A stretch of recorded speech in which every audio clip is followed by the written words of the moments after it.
it's all nonsense. What they're doing is they're taking, through banning where we can smoke, through putting taxes up on cigarettes, they're turning illegal activity and putting it into the hands of criminal gangs. You don't believe me? Look at Australia, where cigarettes are 35 quid a packet. Nigel Farage just dropped a bombshell that's totally shaking things up. This guy is at it again, and his latest comments are leaving everyone shook and stirring the pot in political circles. He's making headlines for saying some wild stuff, and now everyone is asking, what's his endgame? Meanwhile, Keir Starmer is taking Britain into some seriously dark days, trying to keep a chaotic party in check. So, what exactly did Nigel say? And can Starmer even handle this mess? Let's break it down. Things can only get worse coming from Labour, but that's pretty much what he's been saying. I'm kind of guessing that psychologically, whilst there will be tax rises in the budget, they won't be quite as bad as we currently fear. I think that's the game that he was playing with that sort of, Private Fraser, we're all doomed speech. But it does actually rather sum up his personality, doesn't it? I mean, he seems to have almost no joy in his heart or humour. There is the sort of slight edge of the authoritarian, which comes to the surface pretty quickly and is certainly manifesting itself, if you believe the leak to the Sun newspaper on outdoor smoking this morning. No honeymoon, no joy, but I think the real thing was the speech yesterday in Germany about populism.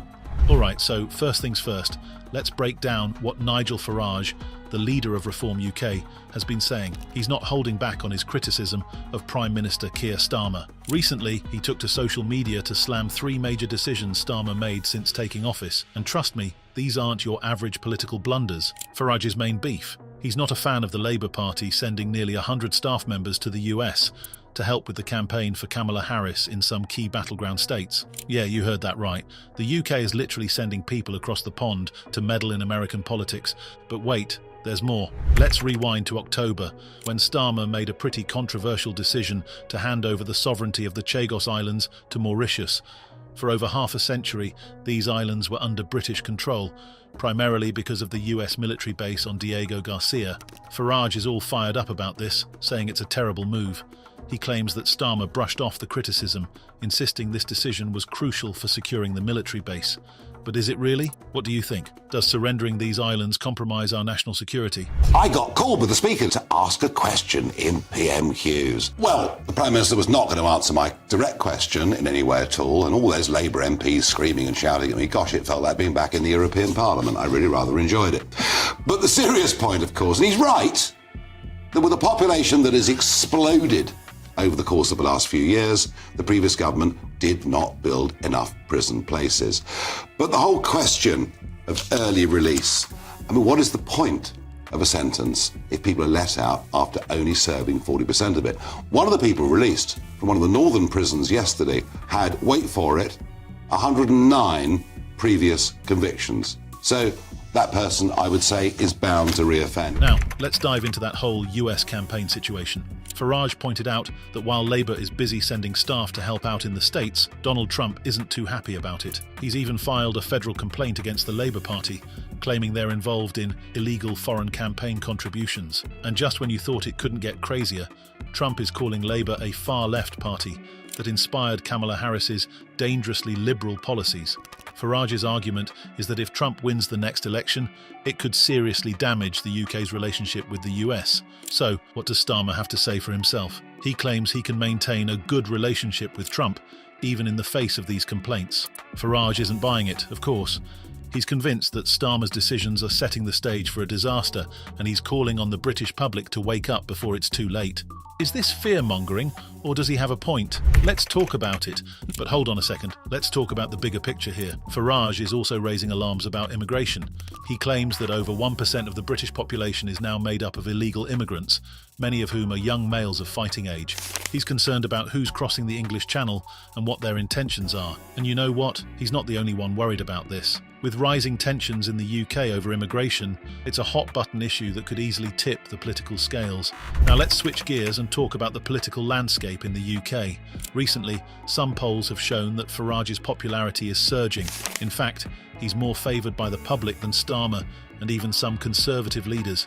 How wild is that? Farage attributes this rise to the work of his party, Reform UK, which is gaining traction with nearly 1 million members. That's right, they're mobilising and gearing up for elections, determined to make their voices heard. Plus, that's not even all. Nigel even took aim at Keir Starmer's right to switch off plan, which is all about giving workers the right to unplug after hours. Sounds good, right? Well, not to Farage. He slammed it as a complete load of cobblers in a TikTok video that's gone viral faster than a cat meme. Now, of course, this call-out wasn't unprovoked. You know, Keir, he poked the bear. Keir Starmer recently called out Nigel Farage for his controversial comments on Ukraine, and it's causing quite a stir. Farage claimed that the West provoked Russia's invasion, which honestly sounds like a huge red flag, right? I mean, we all know how crucial it is to stand firm against aggression, especially when lives are at stake. Starmer didn't hold back, labelling Farage's remarks as disgraceful. And guess what? Rishi Sunak jumped on the bandwagon too, saying Farage's words play right into Putin's hands. Mr. Speaker, I was glad to see that he managed to get some time off yesterday afternoon to kick back, relax, and accidentally record a candid video for Nigel Farage. The only thing missing from that punishing schedule is any sort of governing or leadership. So was he surprised to see one of his own MPs say that he doesn't get what Britain needs and he's not listening to what people want? Prime Minister. Mr. Speaker, he talks about what Britain needs, what Britain wants, what Britain values.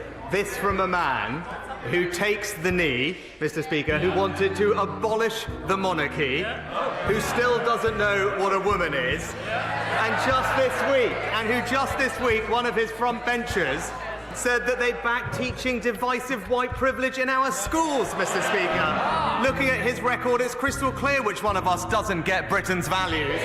But here's the kicker. Farage isn't backing down. He's like, I won't apologise. Meanwhile, the political scene is heating up beyond just Farage. J.K. Rowling is throwing shade at the Labour Party over their stance on gender recognition, saying she'd struggle to support them if things don't change. That's a pretty strong statement coming from such a high-profile author.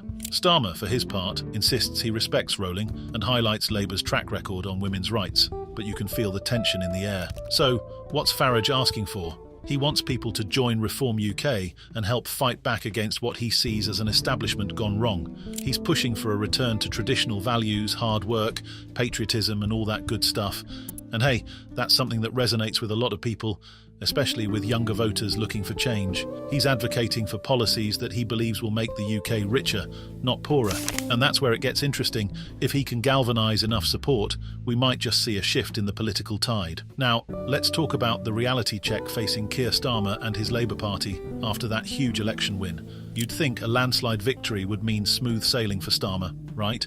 Well, hold up. While he's got the mandate, he's also inherited a mountain of problems that could turn the celebration into a scramble for solutions faster than you can say political pressure. First up on the list is the economy. Unlike Tony Blair, who came into power with a thriving economy and a national buzz of optimism in 1997, Starmer's stepping into a landscape that feels more like a scene out of a disaster movie. The UK economy is in the doldrums, and it seems like people are more focused on getting rid of the Conservatives than rallying behind Labour's manifesto. It's like showing up to a party where the snacks are stale, but you just want to get rid of the person who brought them. One of the major headaches? Thames Water. The UK's largest water company is drowning in over $18 billion of debt, and its infrastructure is falling apart. What's worse? The regulator, Ofwat, is poised to make tough calls that could force the government to step in, potentially leading to nationalisation. Imagine having to spend your hard-earned cash to bail out a company that can't even keep its pipes intact. If Starmer can't handle this swiftly, he's going to face some serious backlash from the public. Now let's talk prisons. The Prison Governors Association says they're practically bursting at the seams, sitting at a shocking 99% capacity. Labour has promised to reform the planning system to build more prisons, but that's not going to happen overnight. Meanwhile, judges are stuck figuring out how to deal with overcrowding and may need to consider early releases. And here's another thing: public sector pay negotiations. Labour has deep roots with unions like Unite and Unison, and those workers are looking to them for some serious pay hikes after 14 years of stagnation under the Conservatives. But early on, it became clear that some unions weren't even vibing with Labour's manifesto. If Starmer drops the ball on this, he risks disappointing a core base of support, which is like pouring gasoline on a fire. Let's not forget the universities. Many are facing financial crises thanks to a drop in international student numbers and static home tuition fees that haven't kept pace with rising costs. Starmer's options here are limited. He can either lift caps on international students or revamp funding, but doing so would require cash. And guess what? He's promised fiscal discipline, which feels like a contradiction in this scenario. Then there's the NHS. With a whopping $12 billion funding shortfall, the health service is in a critical state. Labour's pledges might look good on paper, but without hard numbers backing them up, it's all just talk. Starmer knows that the NHS is the litmus test for any government, and right now, he's got a huge uphill battle to ensure patients don't end up waiting longer. Finally, local councils are teetering on the brink of bankruptcy, and Starmer needs to step in before it gets worse. People depend on local services, and if councils go under, it's going to hit hard where it counts. All of this adds up to one big question. Can Starmer turn the tide? He's facing a serious challenge that requires serious money, and so far, it seems like his promises of fiscal discipline don't add up. The UK is looking for change, but the path forward is anything but clear. All right, guys, let's wrap this up. Nigel Farage has thrown down the gauntlet, and it looks like the battle lines are being drawn. Whether you love him or hate him, there's no denying that he's stirring the pot in UK politics right now. What do you think about his criticisms of Starmer? Is he making valid points, or is he just trying to stir up controversy? And what about that whole US campaign thing? Let's keep this conversation going in the comments below.